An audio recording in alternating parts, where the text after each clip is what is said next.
Olá pessoal, meu nome é Gabriel e esta é a Hora do Corvo, seu canal sobre Ravenloft, RPG, Dungeons & Dragons e horror. Hoje vamos explorar os segredos de Valakan e desvendar os mistérios que se escondem por trás de suas densas matas e mitos ancestrais. Preparados? Então vamos nos aproximar furtivamente do Castelo Pantara e procurar os segredos que se escondem no interior das muralhas que abrigam seu ilustre e terrível barão.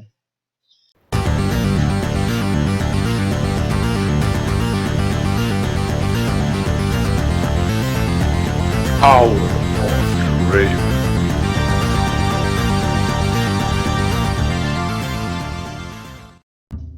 Aqueles que procuram desvendar os mistérios que cercam as lendas de Valakan devem estar preparados para evitar respostas fáceis e investigar além das máscaras sobre o qual se escondem os mais perigosos predadores que caçam nestas terras. Na religião e cultura de Valakan, os espíritos ancestrais de animais e seres feéricos habitam essas terras há tempos imemoriais. Estas criaturas fantásticas serviam a Yutol, o deus morto, e se misturam à própria população. Entre os mais espertos e sagazes servos de Yutol está o espírito da Pantera, que em um passado remoto teria sugerido a divindade que se sacrificasse para pacificar as terras de Valakan, unindo os povos nativos e invasores em um único povo. Apesar de majoritariamente terem olhos negros, por vezes alguns valaquianos nascem com perturbadores olhos amarelos, um sinal de que essas pessoas têm como antepassado o espírito da Pantera. A cultura valaquiana atribui a essas pessoas poderes sobrenaturais e afirma que estes indivíduos podem controlar as panteras que abundam em suas matas. A verdade é que esses indivíduos são terríveis homens-pantera, licantropos que são encontrados apenas nas terras de Valakan. Pessoas que nascem com estes olhos amarelos são licantropos naturais, mas inúmeros são aqueles que são infectados pela maldição da licantropia ao serem feridos por tais bestas, ou pelos cruéis atos do Barão von Karkov. O temível Barão Karkov é muito mais do que aparenta sua máscara de refinamento e polidez, usada para esconder sua verdadeira natureza bestial. O Barão iniciou sua existência como uma pantera, em um mundo distante, mas por magias poderosas foi transmutado em uma forma humana. Uma vida de horrores seguiu sua existência como um humano, até que Uri Karkov foi transformado em uma criatura da noite, um vampiro da estirpe do Nosferatu. Capaz de assumir a forma de uma pantera, neste aspecto bestial ele é capaz de transmitir licantropia com sua mordida, e usa este poder para criar sua poderosa guarda, os Leopardos Negros. Estes soldados são retirados de suas vilas enquanto ainda muito jovens para servir ao Barão. Após intenso treinamento e condicionamento, eles são levados ao encontro do Barão em sua forma de pantera, que morde seus soldados em um ritual de iniciação. Estes soldados são então infectados com a maldição da licantropia e irão sofrer com os efeitos da doença até a próxima lua nova, quando após duras convulsões irão se transformar em bestas híbridas, meio homem e meio pantera. Os Leopardos Negros, infectados dessa maneira, estão sob a influência de von Karkov e são leais ao Barão.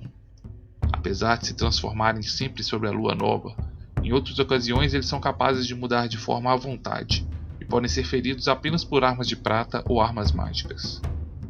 Não apenas os Leopardos Negros são predadores ocultos sobre uma face humana. A verdade é que, além de seus soldados, o Barão conta ainda com alguns nobres e aliados que são vampiros da estirpe dos Nosferatu. A febre branca, a terrível peste que assola Valakan, também tem sua origem ligada aos segredos sinistros do Barão Karkov. A doença que causa palidez, tontura e fraquezas supostamente estaria ligada aos insetos que assolam a região. A verdade, contudo, é que esta peste tem sua origem na estirpe dos vampiros conhecidos como Nosferatu, mortos-vivos que se alimentam e drenam não apenas o sangue, mas também a constituição de suas vítimas. A presença de um vampiro Nosferatu pode ser facilmente discernida pela rapidez com que suas vítimas começam a definhar e morrer para saciar sua sede. Após apenas algumas alimentações, a vítima definhará e morrerá pelo contato com o vampiro. Eis que um vampiro precisa drenar ao menos 4 pontos de constituição por noite para satisfazer sua sede. Contudo, o Barão von Karkov impõe a si mesmo e às suas crias vampíricas uma rígida disciplina quanto à alimentação em Valakan. Através de uma alimentação rasa, ele evita chamar atenção para si e para seus servos quanto à sua natureza vampírica, mas precisa se alimentar do dobro de vítimas para saciar sua sede de sangue. Os vampiros drenam apenas um pouco de sangue e um único ponto de constituição de suas vítimas, mas precisam se alimentar de até 8 vítimas por noite. O resultado dessa prática é a rápida difusão da doença conhecida como febre branca. Quando o vampiro inicia sua alimentação sobre determinada comunidade, sintomas da doença começam rapidamente a se espalhar, e um novo surto da febre branca é identificado. Desde que o vampiro consiga manter seu autocontrole, as consequências de sua alimentação não são fatais, e com repouso e boa alimentação, a vítima consegue recuperar sua constituição e saúde dentro de alguns dias. Outra consequência nefasta desse tipo de alimentação rasa imposta pelo barão é a dominação da população por Karkov e os vampiros que lhe servem. Um vampiro Nosferatu consegue usar telepatia para dominar à distância as vítimas de quem tenha se alimentado previamente. A alimentação rasa garante a von Karkov e seus servos a possibilidade de dominar e influenciar a população de Valakan à distância. Esse efeito é responsável pela estranha adoração da população à figura do barão Karkov, não obstante a tirania e brutalidade de seu governo. A misteriosa polícia secreta, conhecida como a Garra do Gato, a fonte de informações e inteligência do barão, também resulta desse efeito de dominação massivo da população. O barão von Karkov e seus vampiros comandam suas vítimas a reportar qualquer situação que seja de seu interesse aos seus soldados, criando uma vasta rede de informações, sem necessitar infiltrar espiões entre a população. Dentre os aliados vampíricos do barão Karkov, Lady Adeline é a mais perigosa. Adeline é uma elfa que mantém seu rosto sempre coberto por um véu, para esconder suas feições deformadas e grotescas. A vampira, da rara estirpe que afeta apenas os elfos, caminha apenas durante o período do dia, escondendo-se da escuridão ao anoitecer, e é a chefe da coleta de impostos do barão, comandando os leopardos negros enquanto o barão está em seu torpor diurno. Seu toque pode deformar suas vítimas, drenando o seu carisma. Originalmente uma aventureira do povo élfico Silvaneste, ela foi capturada por um culto macabro e em um ritual profano foi transformada em uma rara estirpe vampírica. Sua aparência horrível e condição amaldiçoada a fez se afastar dos povos élficos. Vagando pelo mundo, seu caminho se cruzou com o de Uri Karkov, e o barão e a elfa formam uma aliança de interesses. Ela teria em Valakan um refúgio seguro e o apoio do barão, e em troca, comandaria suas forças durante a luz do dia. Atualmente, ela mantém em suas propriedades em Valakan um local chamado de Labirinto Escarlate, próximo à fronteira de Cíticos e à Estrada do Elfo. Adeline criou um labirinto de espinheiros repletos de armadilhas e perigos. Aqueles que são acusados de traição são jogados neste labirinto amaldiçoado pelos leopardos negros, com a falsa promessa de que se chegarem ao seu centro escaparão da punição. Lady Adeline, contudo, sempre obtém sua caça. A crueldade de Lady Adeline pode ser facilmente exemplificada pelo triste caso da gnoma e aventureira Perseus Laterna. A idosa gnoma começou sua vida em Valakan, em uma família de gnomos que migrara para a região. Apesar da rústica cultura local, ela seguiu sua vocação para se tornar uma arcana e viajou pela Terra das Brumas em busca de aventuras. Confiante em suas habilidades, ela retornou a Valakan, onde usava sua inteligência para ajudar as pessoas, ainda que tivesse que esconder seus dons mágicos. Em uma infeliz tarde, contudo, ela encontrou Lady Adeline e 3 leopardos negros atacando uma pessoa, que devia seus impostos ao barão Karkov. Perseus interviu, mas foi surpreendida pelos homens leopardos, que a imobilizaram no chão. Lady Adeline decidiu que Perseus pagaria pela dívida do homem, e começou a retirar da gnoma seu equipamento. Onde sua mão tocava, o corpo de Perseus ficava horrendamente deformado, e Lady Adeline decidiu que tudo que ela retirara não era o suficiente para quitar o débito. Ela então ordenou que a mão direita de Perseus fosse decepada como pagamento. A gnoma ergueu sua mão esquerda como uma reação de defesa, e acabou tendo os dedos de sua mão esquerda também mutilados no processo. Roubada, mutilada e humilhada, ela foi largada nas matas para morrer.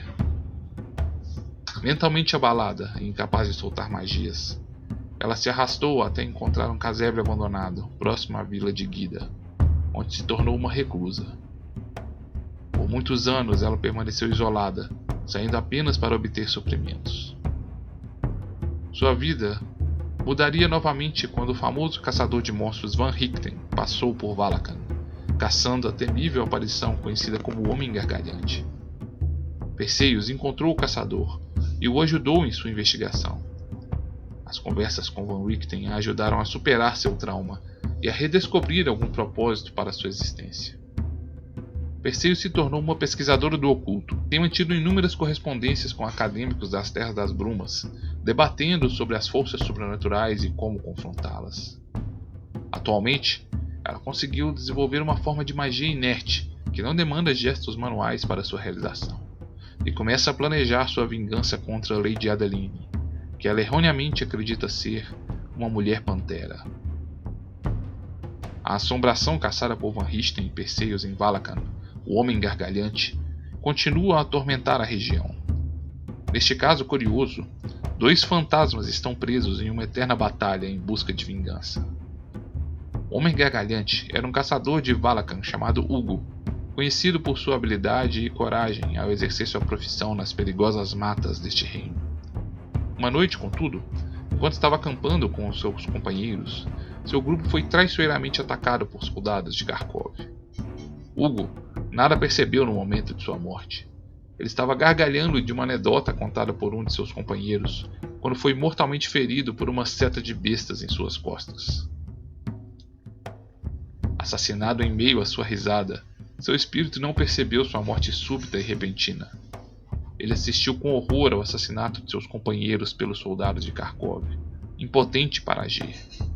Quando finalmente ele vislumbrou seu corpo inerte, ele percebeu que se tornara um fantasma, e partiu em busca de vingança contra o grupo que assassinara ele e seus companheiros. Hugo caçou um a um dos seus inimigos, matando-os com sua gargalhada horripilante, ou envelhecendo-os com seu toque fantasmagórico. A última de suas vítimas, contudo, seu próprio assassino, era um homem chamado Mordal.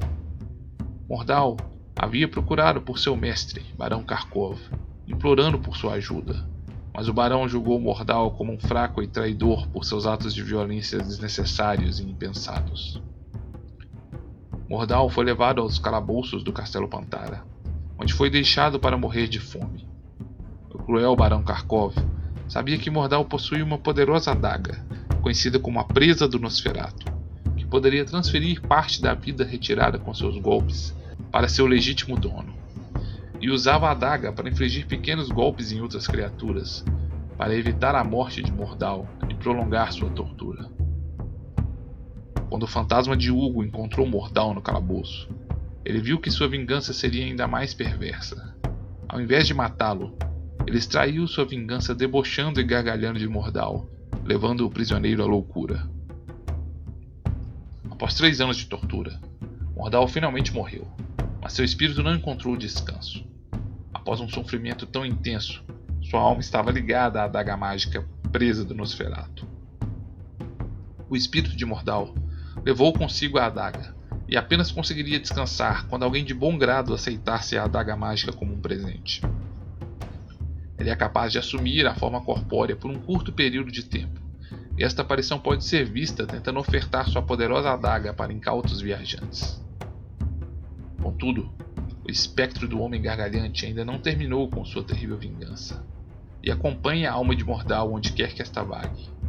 Sempre que ele tenta oferecer a adaga para alguém, uma crescente e assustadora gargalhada pode ser ouvida, começando com pequenas risadas e alcançando o temível som de sua gargalhada mortal. Estes sons são usualmente o suficiente para espantar ou causar receio em todos aqueles que recebem o inusitado presente da adaga mágica, que ao rejeitarem o presente se tornam alvos da fúria do fantasma Mordal. Ao extremo sul de Valakan, subindo as montanhas, encontramos a cidade de Ungrad, uma região um tanto quanto diversa do restante de Valakan. Sua localização na altitude faz com que seus arredores sejam gélidos, e as passagens pelas montanhas para este vilarejo chegam a ser fechadas durante o inverno. Este é um dos poucos locais de Valakan em que lobos podem ser encontrados nas matas.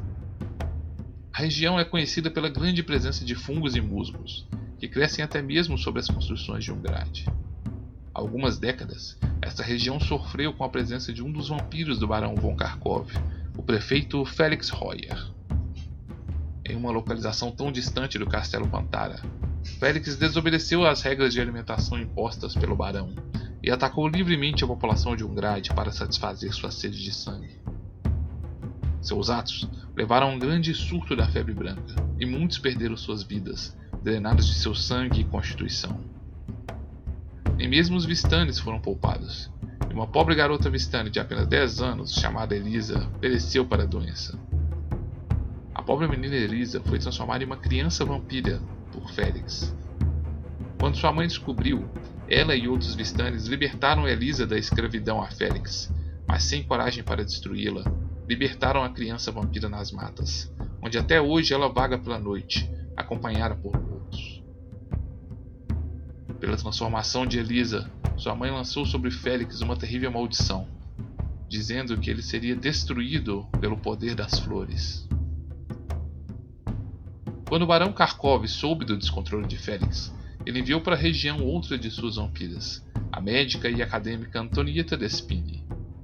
Esta médica das terras de Demetrie havia muito vindo para Valachan para tentar estudar a febre branca, mas o barão acabou decidindo lhe conferir um conhecimento mais profundo da doença, e a transformou em uma vampira Nosferatu sob seus comandos. Metódica e inteligente, Antonieta seguiu para Ungrad sob o pretexto de controlar a epidemia da febre branca, mas com o real objetivo de pôr um freio em Felix e dar a ele um ultimato do barão. Felix não apreciou esta intrusão em sua cidade, mas acatou a presença de Antonieta, e para dividirem o poder após algum tempo na cidade, anunciaram seu casamento. A vampira abriu um hospital na cidade, onde trata os doentes da febre branca, e supostamente desenvolveu um composto alquímico feito com fungos para curar os efeitos da doença. A verdade é que Antonieta usa sua condição de médica para se aproximar de suas vítimas, e com a alimentação rasa de Karkov, novamente imposta em Ungrad, a peste foi controlada. Embora até hoje Antonieta atue sob o comando de Ungrad, o prefeito Felix encontrou o fim trágico. A poderosa maldição dos Vistani trouxe a Ungrad um poderoso grupo de aventureiros, e as brumas o colocaram em rota de colisão com o prefeito, que acabou sendo exterminado com o uso das raras flores conhecidas como o lírio do eterno adormecer. Uma arma importante contra essas criaturas da noite, o lírio do eterno adormecer, também conhecido como o sangue de Yutol, é uma planta rara encontrada apenas em Valakan. De acordo com o folclore, essas flores crescem apenas em locais específicos, supostamente onde o sangue de Yutol gotejou sobre o solo durante o processo de pacificação de Valakan, e não podem ser transplantadas ou cultivadas em outros locais.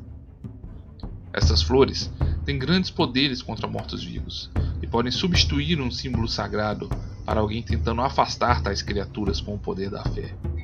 Seu toque na pele de um vampiro tem o mesmo efeito que água benta, e um colar destas flores colocado sobre o pescoço de um vampiro o queimará tal qual como se estivesse exposto sobre a luz solar.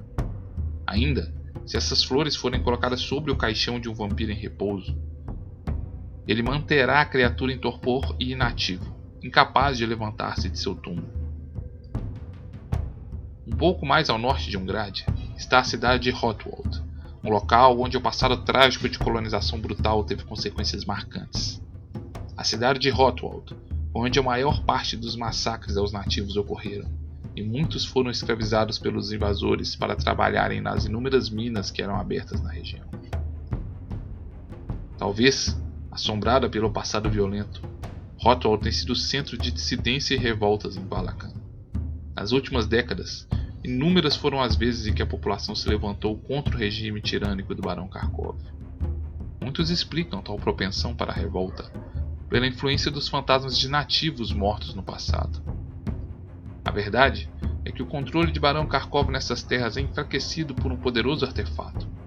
Ao sul da cidade se encontra o Hospício das Mãos Curandeiras, um local controlado pelas misteriosas bruxas da fé de Hala.